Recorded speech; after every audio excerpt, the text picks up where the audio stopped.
Insya Allah kan orang mau berubah ya, masa nggak mau menerimanya kan gitu kan. Ya ya doanya supaya lancar aja lah dan permintaan Om John dan jaksa dikabulkan untuk sidangnya offline gitu aja sih. Tapi rindu nggak dengan suaranya Bang Amar kan? Iyalah pasti doain aja pokoknya biar lancar ya semuanya. Oke ya. Ya, oke ya. Bu, ini sempat nangis juga tadi pas ini. Iya. Amar gimana Ibu? Ya apa ya, terharu lah ya. Handphone, woi, kiri tuh. Jadi ya sebagai perempuan lah gitu ya, Amar yang selama ini minta saya sebagai pendamping itu tentu saja terharu.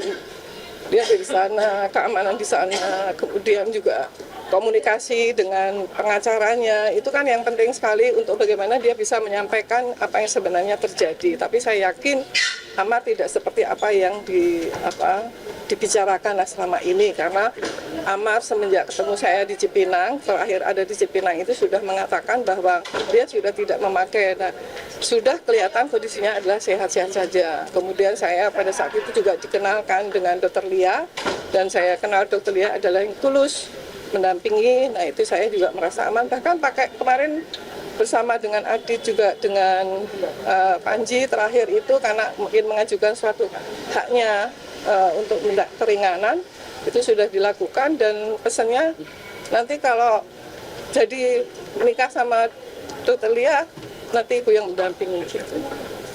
Ya mudah-mudahan ini asas kemanusiaan, asas keadilan seperti tadi yang sudah disampaikan oleh pengacaranya itu bisa dilaksanakan, karena ini adalah penyalahgunaan narkotika.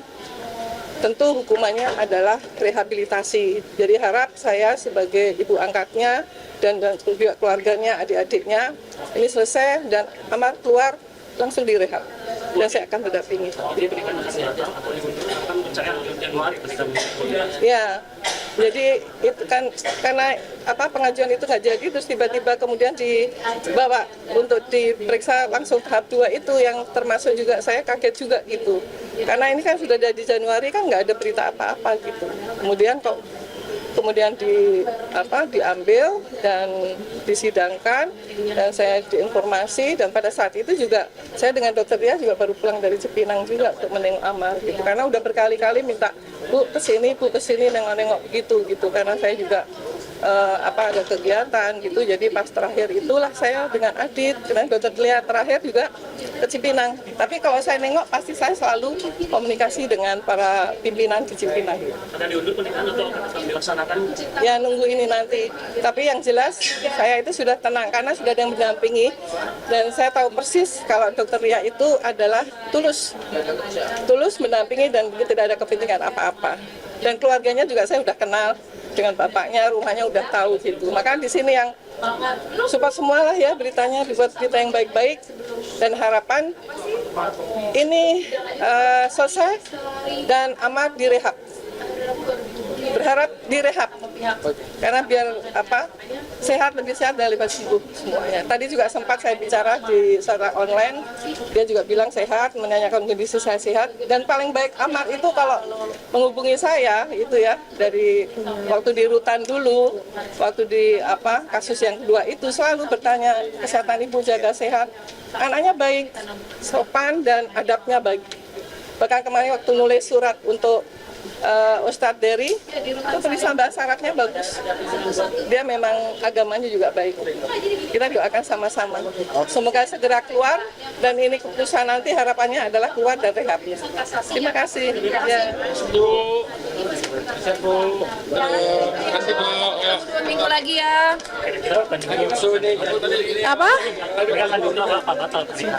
Kok nggak ada pernikahan? Jadi barangnya itu udah di rumah aku dititipkan. Jadi nggak ada pernikahan sama sekali nanti setelah, kan emang rencananya kan Januari ini baru ngajukan PB kan, baru bisa ngajuin PB, baru kita pikirin gimana, belum ada kita rencana buat nikah segala macam. Mungkin emang Bang Amarnya udah ngomong Ustadz Dery mau nikah, cuman sayanya nantilah urus ini dulu gitu. Kenapa apa harus ngurus dulu? Ya ini selesai dulu baru kita fokus untuk ke depannya gitu. Sekarang yang penting sidangnya dulu ya, oke ya? Katanya dari keluarga dokter menerima kalau Ahmad Doli itu. Insya Allah kan orang mau berubah ya masa nggak mau menerimanya kan gitu kan. Berarti kamu sendiri siap untuk memiliki calon suaminya? Ya ini pokoknya sekarang aku nggak mikirin itu, mikirin ke fokus persidangan Bang Amar dulu nih untuk bisa offline ke sini, oke ya? Oke. Ya nanti ketemu 2 minggu lagi. Ini surat yang kemarin di podcast sudah dicat. Ini juga banyak ancaman Mas Ahmad. Oh iya, aku sudah laporkan juga kok ke pihak Propam karena sebelum persidangan aku juga banyak intimidasi dari nggak tahu lah nomor-nomor nggak jelas gitu. Saya bener ada di setruma. Oh iya bilangnya kayak gitu tapi ternyata enggak, Bang Amar sehat-sehat aja. Biasalah mungkin petugas para napi kali yang udah nomorku udah kesebar kali ya. Jadi banyak banget emang yang WhatsApp aku dengan ancaman-ancaman gitulah gitu. Tapi memang awalnya kan memang harusnya tidak bebas tuh Desember. Januari baru ngajuin PB karena kan udah nggak dapat remisi. Awalnya kalau dapat remisi Desember bebasnya, cuman kan karena nggak dapat remisi gara-gara kasus kemarin Liter F jadinya Januari baru bisa ngajuin asepsi apalagi tuh kata Om John asimilasi atau apa gitulah. Tapi PB udah aku urus sama Adit sebenarnya Oktober kemarin karena udah bisa ngurus PB gitu. Nah ini kan memang Ahmad tuh berpengedar terbukti katanya. Ya kan Dirjen Pas sudah bilang, jadi tanya Dirjen Pas apa aja kenapa? Dari Bamil atau dari keluarga apakah mau mengembalikan ke Jakarta gitu untuk Oh iya, tadi kalau sidangnya dengar jaksa pun juga tidak setuju kalau sidangnya online karena komunikasinya sulit. Kita mau sidang aja baru dihubungin itu H-1 baru kemarin Om John dihubungi sama pihak Nusa Kambangan gitu. Jadi bagaimana kita mau persiapan sidang gitu loh, ya. Kalau Adit Joni mungkin gimana? Kan dia juga jualan nih sekarang katanya online karena Dia bukan jualan, aku kasih tahu ya, dia bukan jualan tapi dia itu brand ambasadornya. Adalah salah satu orang gitu yang Adit itu jadi brand ambasadornya gitu loh. karena kakaknya Enggak juga kok, emang itu bisnis sampingan Adit kok sama teman-temannya, jadi nggak ada gitu, oke ya? Tapi Mbak Lia, infonya kalau Mbak Lia itu memang tahu kalau misalkan Amar tuh mengedarkan gitu. Enggak, kok mengedarkan? Jangan salah loh statementnya, nggak ada saya bilang pengedarkan. Kan udah dibantah juga sama Pak Dirjen Pas. Bang Amar bukan pengedar atau segala apapun nanti, makanya kita lihat aja di persidangan, oke? Oke, artinya Mbak Lia juga nggak pernah menerima penerimaan transferan uang atau gimana? Ya enggak lah, ada juga gue yang transfer ke Bang Amar untuk urus makannya. Gimana gue mau menerima transferan uang gitu loh. Sekali lagi ya, Bang Amar itu dari Agustus aku yang ngurus makannya, pakaiannya, semuanya dari sabunnya sampai tetek bengeknya aku yang ngurus. Jadi bagaimana Amar transfer ke saya dari hasil kayak gitu? Gimana kalau dia pengedar pasti uangnya udah banyak gitu kan? Mbak Lia pernah dinasehatin biar menghindarin aja nggak sih ada perempuan berinisial P katanya? Apa? Ada perempuan berinisial P menasihati dokter nggak sih untuk menjauhi azab katanya? Bener nggak? Apa sih inisial P siapa? Nggak kenal, saya nggak tahu, nggak ada. Bayar kamar, bener nggak sih dokter bayar kamar lapas 500.000 ini? Oh iya betul, itu per minggu 500.000.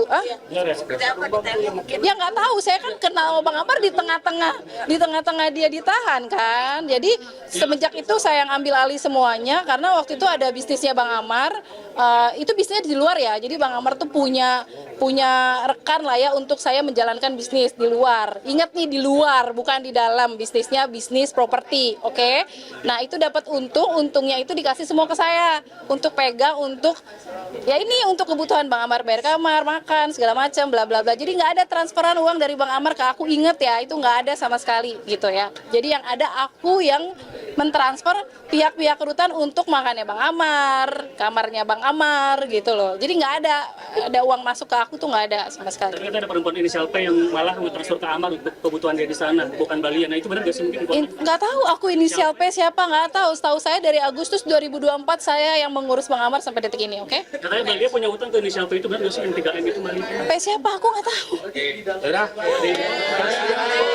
Aku aja nggak tahu. Berarti, aduh jangan ada gosip deh. Mbak Lia, Aduh. Dia supportnya cuma minta dia dipindahkan di Jakarta lagi biar sidangnya tuh lebih enak, lebih terbuka, oke? Ya. Udah oke ya. Mbak Lia aku minta nomor